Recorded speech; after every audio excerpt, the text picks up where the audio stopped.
आज इस वीडियो में हम लोग बात करने वाले हैं सब्जेक्ट मैथ्स के मॉडल पेपर सेट 1 के सॉल्यूशन के बारे में। तो चलिए ज़्यादा देर नहीं करते हुए डायरेक्ट आते हैं हम लोग अपने वर्क पर और करते हैं सेट 1 का सॉल्यूशन। लेकिन उससे पहले दोस्तों, अगर आप लोगों ने चैनल को सब्सक्राइब नहीं किया तो चैनल को सब्सक्राइब करें, बेल आइकन को प्रेस करें ताकि इस चैनल पर होने वाले एक्टिविटी का सबसे पहले जानकारी आपको मिले। तो जैसा कि आप लोगों को दिखाई पड़ रहा है यहाँ पर इंटरफेस, आप लोगों को मैथ क्लास 10th का मॉडल पेपर है। ठीक है, तमाम बच्चों को मैथ में बहुत ज्यादा परेशानी होती है, तो मैं सोची कि चलो मैथ का ही सबसे पहले किया जाए। तो देखिए, स्टार्टिंग क्वेश्चन तो बहुत बेसिक से स्टार्ट है। ठीक है, तो बेसिक क्वेश्चन को सबसे पहले पिक किया जाए। और ये देखिए, सबसे पहले क्या लिखा हुआ है, 156 के अभाज्य गुणनखंड के गुणनफल के रूप में लिखे। तो यहाँ सिंपली 156 का जो आप गुना मतलब गुणनखंड करने जाओगे जो इस तरह से होता है, आई थिंक 156 का गुणनखंड तो सभी बच्चों को निकालना आता ही होगा। ठीक है, 156 का गुणनखंड निकालने में कोई बहुत बड़ा परेशानी तो नहीं है। आप लोग ये वाला मेथड यूज करते हो ना, एलसीएम वाला। ठीक है, तो इसके बजाय मैं कहूंगी कि चूंकि ये ऑब्जेक्टिव टाइप है तो एलसीएम मेथड यूज करने के बजाय आप लोग ऑप्शन से क्या करिए कि सवाल का जवाब लगाना सीखिए। बस आप यहाँ पे गुना कर करके चेक कर लीजिए कि किसको गुना करने पर 156 आ रहा है। तो इसको भी नहीं आएगा, ये भी नहीं आएगा, आपका डी नंबर को गुना कर लीजिएगा तो आपका 156 आ जाएगा। देखिए, 3 दूनी 6 और 6 दूनी 12 और 12 को 13 से गुना करेंगे तो 156। अब देखिए, सेकंड नंबर जो क्वेश्चन है लिखा है, यूक्लिड विभाजन एल्गोरिथम से यदि a equal to B Q plus R है, जहां तो क्या होना चाहिए इसका 0 लेस और इक्वल आर लेस बी। ठीक है, ये इसका राइट आंसर हो जाएगा ऑप्शन नंबर बी। 7√5 कैसी संख्या, तो 7√5 एक अपरिमेय संख्या है। देखिए दोस्तों, जिसमें एक्सप्लेनेशन का जरूरत नहीं होगा उसमें एक्सप्लेनेशन दे करके टाइम को बर्बाद करना कोई बहुत बड़ा समझदारी का काम नहीं है। ठीक है, अब यहाँ पर देखिए, ये वाला क्वेश्चन नंबर 4 जो है इस पे थोड़ा सा डाउट है, इसको थोड़ा सा आप लोग पता करके मुझे बताइएगा। ठीक है, और तब तक क्वेश्चन नंबर 5 पे चलते हैं। ठीक है, क्योंकि अब ऐसा मत सोचिएगा आप लोगों की सॉल्यूशन नहीं दिया जा रहा है। ठीक ना, सॉल्यूशन दिया जा रहा है, कुछ एक आध क्वेश्चन ऐसा है जो अटक रहा है। ठीक है, तो मैं चाहती हूँ कि अगर आप बच्चों को किसी तरह से मालूम हो तो आप लोग मुझे बता सकते हो। ठीक है, यहाँ पर कोई नेगेटिव चीज नहीं है। और चलिए देखिए दोस्तों, यहाँ पर सबसे पहले ध्यान दीजिएगा, पूछता है शून्यकों की संख्या ज्ञात करें। तो सबसे पहले आप देखिएगा कि ब्रैकेट में क्या दिया हुआ है। आप लोग बोलोगे ब्रैकेट में x दिया हुआ है, तो आप लोगों को ये वाले लाइन पे फोकस करना है। ठीक है, आप लोगों को ये वाले लाइन पे फोकस करना है। अब देखिए, ये लाइन पे कितना पॉइंट आ रहा है, तो देखिए एक ये पॉइंट आ रहा है, एक ये पॉइंट आ रहा है और एक ये पॉइंट आ रहा है, लाइन का पॉइंट। ठीक है, तो कितना है 3 है, तो इसका आंसर आपका 3 हो जाता है। ठीक है, अब इसके बाद देखिए एक्स स्क्वायर माइनस 15 के शून्य क्या होंगे। तो इसका शून्य निकालने का सबसे बेहतरीन तरीका होता है, एक तो आपके पास क्या है, एक तो आपके पास एक्स स्क्वायर है। ठीक है दोस्तों, एक एक्स स्क्वायर है और माइनस क्या है आपके पास 15 है। तो अगर इसका रूट कर लिया जाए और रूट के बाद आपका 15 लिख दिया जाए, ठीक है, और इसके ऊपर, ठीक ना, इसके ऊपर जो है स्क्वायर लगा दिया जाए, अगर ऐसा कर दिया जाए दोस्तों तो इससे कोई फर्क नहीं पड़ता, क्योंकि आप लोग को पता है कि रूट और स्क्वायर आपस में टर्मिनेट हो जाते हैं, यानी अभी भी ये 15 ही है। ठीक है, ये अभी भी 15 ही है। तो अब ये फॉर्मूला किस पे बन जा रहा है, तो आप कहोगे अब ये फॉर्मूला बन रहा है आपका ए स्क्वायर और माइनस बी स्क्वायर पे बन रहा है ये फॉर्मूला। ठीक है, क्या बन रहा है, ए स्क्वायर और बी स्क्वायर। ठीक है, और आप लोगों को मालूम है इसका क्या होता है, ए प्लस बी और ए माइनस बी, यानी कि इसका जो आपका शून्य का आएगा एक रूट 15 प्लस में और एक माइनस में होगा। अगला वाला देखिए दोस्तों, आपको करना है x square plus 7x plus 2। ठीक है, तो इसका करने का तरीका, ठीक है, आप लोगों को सबसे पहले गुणनखंड करना होगा। गुणनखंड करने के बाद जो दो आंसर आता है ना दोस्तों, ठीक है, जो दो आंसर आता है जिसको हम लोग अल्फा और बीटा कहते हैं। ठीक है, हम लोग अल्फा और बीटा कहते हैं, तो अल्फा और बीटा को आपको क्या करना है, आपको गुना कर देना है। ठीक है, आपको क्या करना है, अल्फा और बीटा को गुना कर लेना है।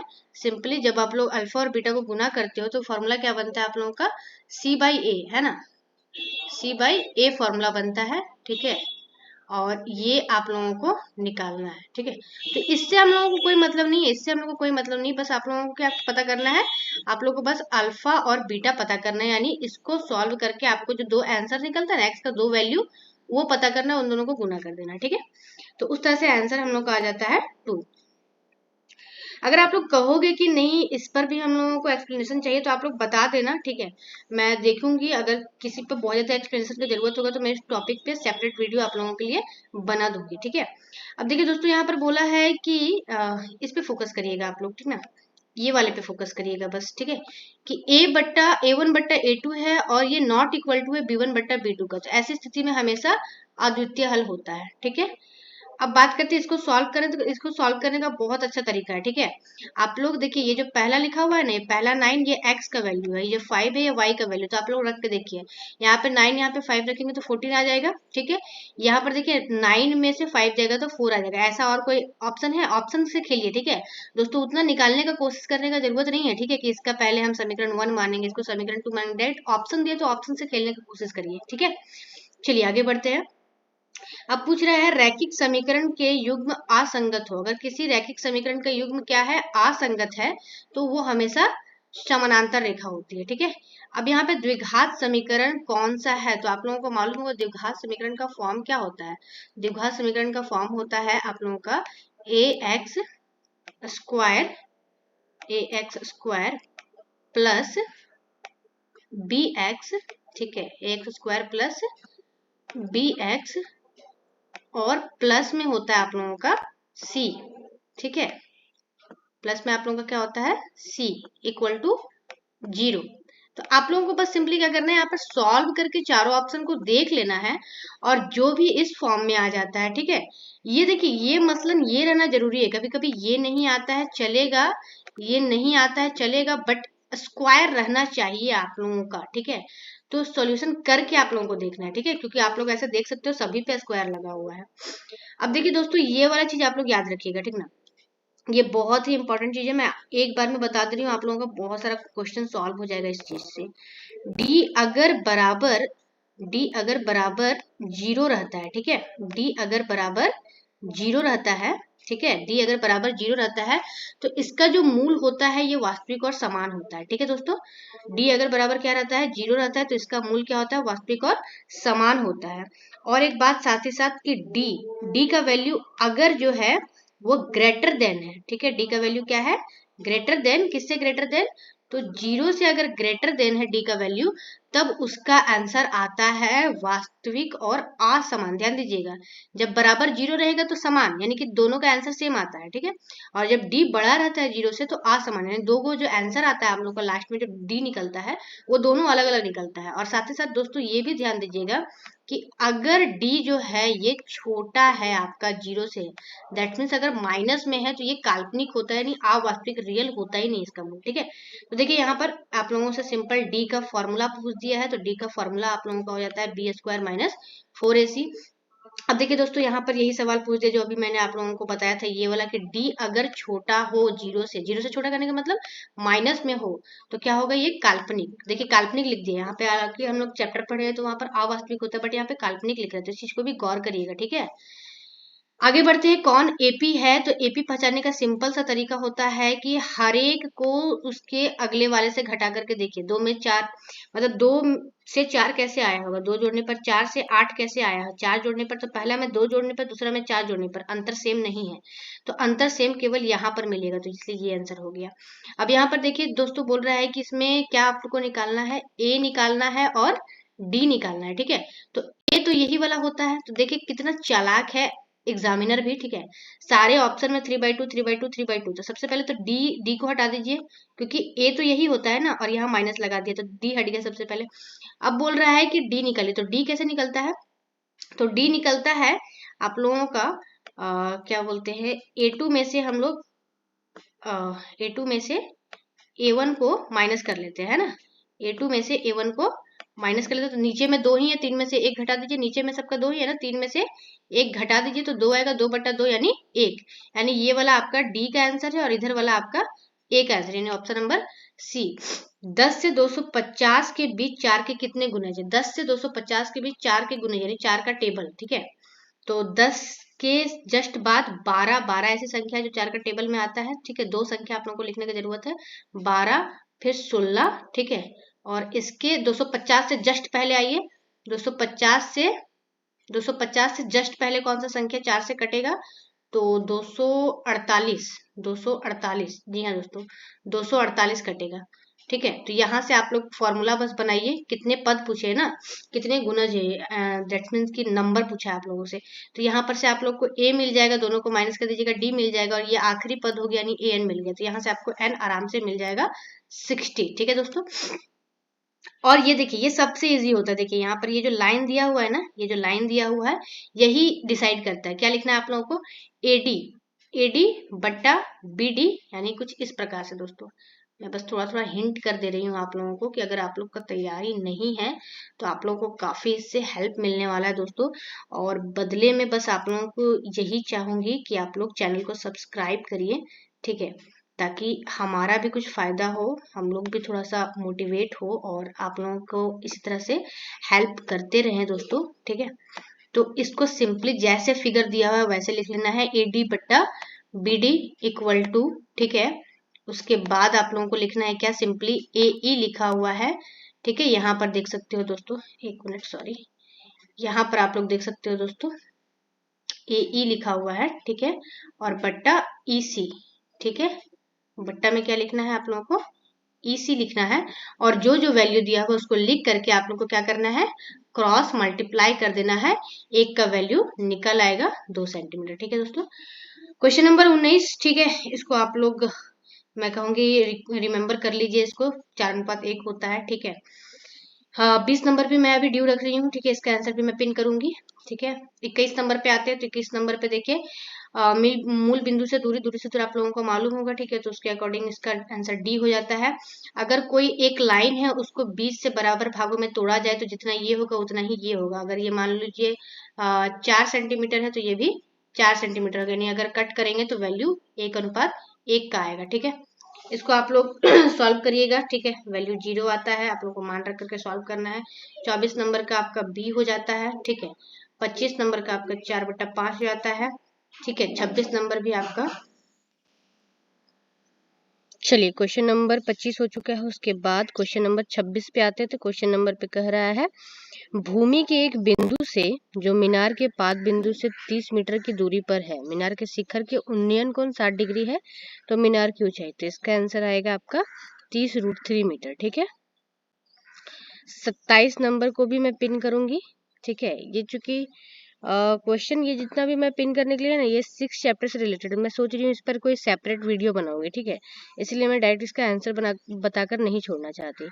अब देखिए यहाँ पे पूछ रहा है, एक वृत्त के कितने स्पर्श समानांतर स्पर्श रेखा हो सकते हैं। तो जैसे देखिए एक ये वृत्त है। ठीक है, इसका स्पर्श रेखा मतलब इस वृत्त का किसी एक पॉइंट से टच होकर के एक लाइन खींचना। ठीक है, तो इसके चारों तरफ 4 लाइन खींचा जा सकता है। तो समानांतर बोल रहा है, समानांतर का मतलब क्या होता है, एक ये लाइन और एक ये लाइन, ये कहा जाता है ये कितना समानांतर हुआ, तो ये एक समानांतर होता है। ठीक है, ये एक समानांतर होता है।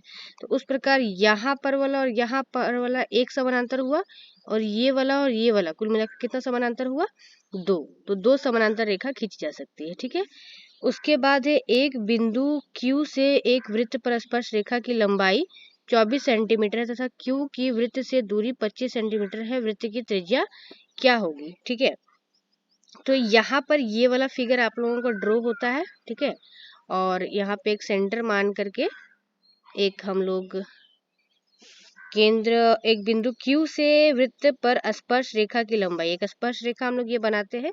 ठीक है, ये स्पर्श रेखा एक बनाइए आप लोग।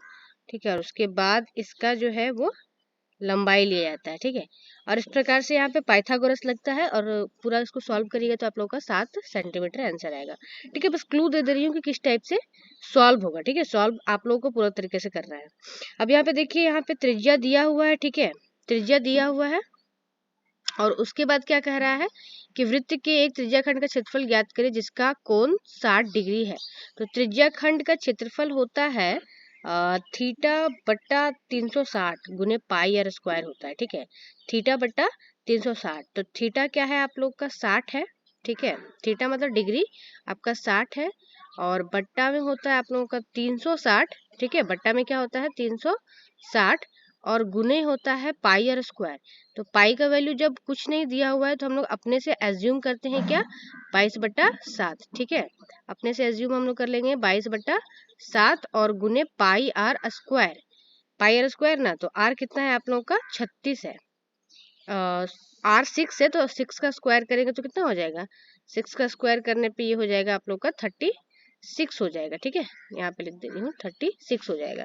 अब यहाँ पे ये 1 और ये 1 को क्रॉस कर लेंगे हम लोग, ये 6 से ये 6 को टर्मिनेट करेंगे 6 बार में। ठीक है, फिर ये 6 से ये 36 टर्मिनेट हो जाएगा 6 बार में, तो बचा क्या। ठीक है, इन दोनों का मल्टीप्लिकेशन करेंगे तो 132 आएगा और नीचे में डिनोमिनेटर में 7 बच जाएगा। ठीक है, अब बोल रहा है त्रिज्या आर वाले वृत्त के उस त्रिज्याखंड का क्षेत्रफल जिसका कोण p डिग्री। देखिए बहुत अच्छे से समझिएगा, बहुत एग्जामिनर घुमाने का कोशिश किया है। अब क्या बोल रहा है, डिग्री p है। ठीक है, तो फॉर्मूला क्या था, θ/360, तो डिग्री p है, तो इसको हम लोग θ/360 कर दिए। ठीक है, और गुने क्या होना चाहिए, पाई आर स्क्वायर, गुने क्या होना चाहिए, आप कहोगे पाई आर स्क्वायर। तो ठीक है, देखिए यहाँ पे पाई आर स्क्वायर। अब आप लोग जैसा ऑप्शन देख सकते हो, तो आप लोगों को कहीं पर भी पाई आर स्क्वायर, देखिए यहाँ पे पाई आर स्क्वायर ऑप्शन मिल रहा है, बट नीचे में 180 है, बच्चे इसी को टिक कर देंगे। जबकि यहाँ पर देखिए, यहाँ पर ये वाला चीज और मैंने जो यहाँ पर लिखा ना, ये दोनों चीज बिल्कुल सिमिलर है। आप कहोगे कैसे, तो देखिए ये 2 को अगर हम टर्मिनेट करेंगे 720 से, तो ये 360 बार में ही टर्मिनेट होगा। तो यहाँ पर जो है वो डायरेक्ट नहीं लिख करके इसका जो है क्या बोल सकते हैं, रूप चेंज कर दिया है। ठीक है, तो डी नंबर ही आपका आंसर हो जाएगा। तो इन सभी चीजों पर ध्यान दीजिएगा दोस्तों। ठीक है, अब बोल रहा है दो वृत्त की त्रिज्या, दो अलग अलग वृत्त है, एक का 8 त्रिज्या है, एक का 6 त्रिज्या है। अब बोल रहा है ज्ञात कीजिए जिसका क्षेत्रफल इन दोनों वृत्तों के क्षेत्रफल के योग के बराबर हो। मतलब दो त्रिज्या को, मतलब दो वृत्त को मिलाकर के मतलब दो वृत्त, देखिए यहाँ पे दो वृत्त को मिलाकर के एक बड़ा सा वृत्त तैयार किया गया। तो ये बड़े वाले वृत्त का ठीक है त्रिज्या ज्ञात करने बोल रहा है, इस बड़े वाले वृत्त का त्रिज्या। तो इस बड़े वाले वृत्त का त्रिज्या क्या होगा, इसका त्रिज्या प्लस इसका त्रिज्या, यानी लिखिएगा आप कि पहले वृत्त का क्षेत्रफल प्लस दूसरे वृत्त का क्षेत्रफल और बराबर नए वृत्त का क्षेत्रफल। ठीक है, और तीनों में सेम फॉर्मूला लगा करके आपको बनाना है और आंसर आपका 10 आएगा। ठीक है, अब बोल रहे हैं सबसे बड़े बांस की लंबाई बताइए। तो आप लोगों को देखिए ये क्या करना है, यहाँ पर लंबाई चौड़ाई ऊंचाई 3 चीज दिया हुआ है, यानी कि हम लोग के पास क्यूबॉइड शेप का। बोल रहे बांस, इसमें सबसे बड़ा बांस हटाना है। ठीक है, तो अगर हम बांस ऐसे रखते हैं, ठीक है, ये वाला एक हम लोग बांस रखे, और एक और देखिए यहाँ पर इसका कलर में चेंज कर ले रही हूँ पहले थोड़ा सा, ताकि आप लोग को सुविधा हो देखने में। ठीक है, एक ये बांस रखे और एक ऐसे करके बांस रखे। आप लोग बताइए कि ये ग्रीन वाला बांस बड़ा है कि ये रेड वाला। तो आप लोग कहोगे ग्रीन वाला बांस बड़ा है। तो सबसे बड़ा बांस तभी रखा जा सकता है जब उसको हम लोग ऐसे तिरछा रखे, यानी विकर्ण के तौर पे रखे। ठीक है, तो विकर्ण का फॉर्मूला हो जाता है आपका कि अंडर रूट, ठीक है, under root L square plus B square, L square plus B square और प्लस आप लोगों का हो जाता है एच स्क्वायर। ठीक है, एल स्क्वायर बी स्क्वायर और एच स्क्वायर। तो अगर आप इसको सॉल्व करते हैं, 12 का स्क्वायर 144 प्लस 9 का स्क्वायर 81 और 8 का स्क्वायर आप लोगों का हो जाता है 64। दोनों को, तीनों को जब ऐड करोगे तो आपका आएगा 289। कितना आएगा, 289। और 289 का अगर आप लोग स्क्वायर रूट करते हो, ठीक है, 289 का स्क्वायर रूट करते हो तो आपका आता है 17, जिसका करेक्ट आंसर हो जाता है 17। अब इसका देखिए 7 सेंटीमीटर त्रिज्या तथा 5 सेंटीमीटर ऊंचाई वाले लंब वृत्तीय बेलन का आयतन। तो बेलन का आयतन का फॉर्मूला लगा दीजिए, आपका आंसर आया था 770। ठीक है, अब एक क्रमशः 6, 8 और 10 एक घनाभ है। ठीक है, धातु को 3 ठोस गोले में पिघलाकर एक बड़ा ठोस गोला बनाया जाता है। ओ घनाभ नहीं है, सॉरी, ये 3 त्रिज्या दिया हुआ है, 3 अलग अलग गोले का त्रिज्या दिया हुआ है, वही है जैसा भी पहले क्वेश्चन था। अब यहाँ पर क्या किया गया, 3 अलग अलग शेप का गोला है, 3 अलग अलग शेप के गोले को क्या किया गया है, मिला दिया गया है और मिला करके एक बड़ा सा गोला बनाया गया है। तो आपको बताना है बड़े गोले का त्रिज्या क्या होगा। तो चारों में सेम फॉर्मूला डाल दीजिएगा। अब यहाँ पर देखिए दोस्तों, पूछ रहा है माध्य दिया हुआ है 60 और माध्य का, ये बहुत रिपीट होता है क्वेश्चन। ठीक है, तो इसमें आप लोगों का हो जाता है शायद 3 माध्यक होता है, ठीक है, 3 माध्यक होता है, और आप लोगों का इसमें से माइनस होता है 2 माध्य, ठीक है, 2 माध्य, ठीक है। माध्य का सिंबल मैं बस बना दे रही हूँ, ठीक ना, ध्यान दीजिएगा। बहुलक बराबर क्या होता है, 3 माध्य माइनस 2 माध्य, सॉरी 3 माध्यक माइनस 2 माध्य, ठीक है। तो इस तरह से 3 माध्यक करेंगे तो 6 तिया सॉरी 5 तिया 15, 150 हो जाएगा, और 6 दूनी 120, तो 150 में से 120 जाएगा तो 30 बच जाएगा आपका, ठीक है। अब ये देखिए, ये अगर आपको फिगर गिरता हुआ दिखेगा, गिरता हुआ मतलब देखिए 10 का वैल्यू क्या था 60, 20 का वैल्यू क्या हो गया 50, ठीक है, 30 का वैल्यू क्या हो गया, आप लोग कहोगे यहाँ पर 40 या कुछ अप्रोक्स हो गया, तो घटता जा रहा है लगातार। तो इसको हम लोग बोलते हैं, सॉरी ये आंसर गलत है, ठीक है, इसको हम लोग बोलते हैं से अधिक प्रकार का त्वरण, ठीक है, से अधिक प्रकार का त्वरण, ठीक ना।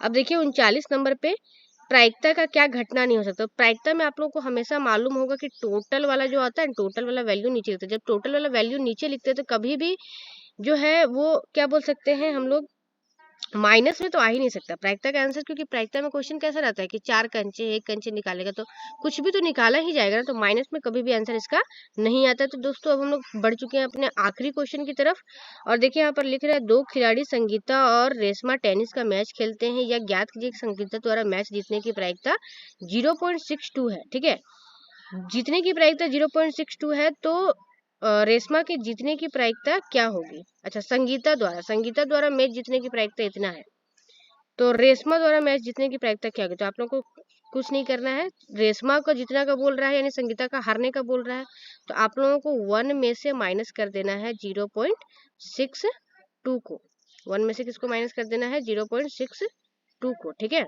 और आपका आंसर निकल के आता है 0.38, सॉरी।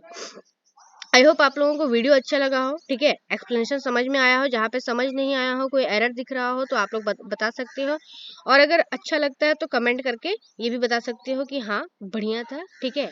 और इसी प्रकार से मॉडल सेट 2 जल्द आने वाला है, तब तक आप लोग इसको पूरी तरह से अपने कॉपी में लिख करके रिवाइज करें, ठीक है। धन्यवाद, मिलते हैं नेक्स्ट वीडियो में।